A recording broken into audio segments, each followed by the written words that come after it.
Hi hello welcome to my channel. Telangana రాష్ట్ర ప్రభుత్వం ఎన్నికల్లో ఇచ్చినటువంటి హామీలైన 6 గ్యారంటీల్లో కొన్ని గ్యారంటీలను ఇప్పటికే అమలు చేస్తూ ఉంది.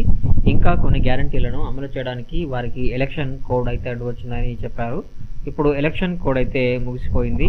మిగిలిన పథకాలకు ఈ ఎలక్షన్ కోడ్ ముగిసిన తర్వాత అమలు చేస్తామని అయితే గతంలో సీఎం రేవంత్ రెడ్డి మరియు మిగతా మంత్రులు తెలిపిన విషయం తెలిసిందే.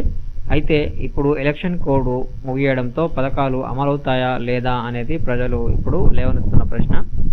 చాలామంది రైతులకు రైతు బంధును ఎలక్షన్ కోడ్కు ముందే వేశామని అయితే రాష్ట్ర ప్రభుత్వం చెప్తూ ఉంది. అయితే చాలామంది రైతులకు సగానికి పైగా డబ్బులు పడలేదని అయితే రైతులు చెప్తూ ఉన్నారు. ఇప్పుడు 5 ఎకరాలకి పైబడి ఉన్నవారికి కూడా రైతు భరోసా ఇస్తున్నామని సీఎం రేవంత్ రెడ్డి తెలిపారు. వచ్చే నెల జూన్ నుండి రైతు భరోసా మొదలు పెడతామని అయితే తెలిపారు. రాష్ట్ర ప్రభుత్వం రైతు భరోసా కింద 15,000 రూపాయలను అయితే రైతులకు ఇస్తుంది. అంతేకాకుండా కౌలు రైతులను గుర్తించి వారికి 12,000 రూపాయలను అయితే ఇస్తూ ఉంది. అది 2 విడతలు అయితే ఇవ్వడం జరుగుతుంది.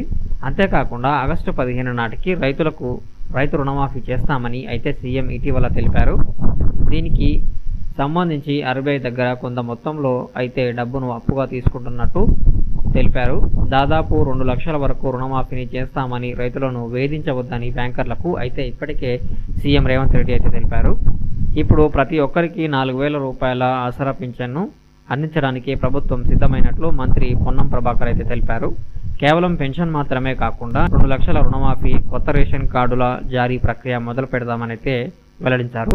ఎన్నికల కోడ్ ముగియగానే వీటికి కూడా అమలు చేస్తామని ప్రకటించిన ఆయన ఇప్పుడు ఎన్నికల కోడ్ ముగియడంతో మొదలు పెడతారా లేదా అనేది ఆలోచనలో ఉంది.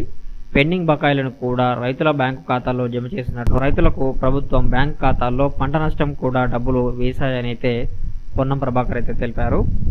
దీనివల్ల ఇటీవల వర్షాలకు పంట నష్టంతో బాధపడుతున్న రైతులకు లబ్ధి కలిగిందని అయితే చెప్పుకోవచ్చు. సో ఇప్పుడు ఎన్నికలైతే ముగిసిపోయాయి, ఎన్నికల కోడ్ కూడా ముగిసిపోయింది. రైతులకు రుణమాఫీతో పాటు ఖరీఫ్లో ఇస్తామన్న రైతు భరోసా ఇస్తారా లేదా అనేది వేచి చూడాలి.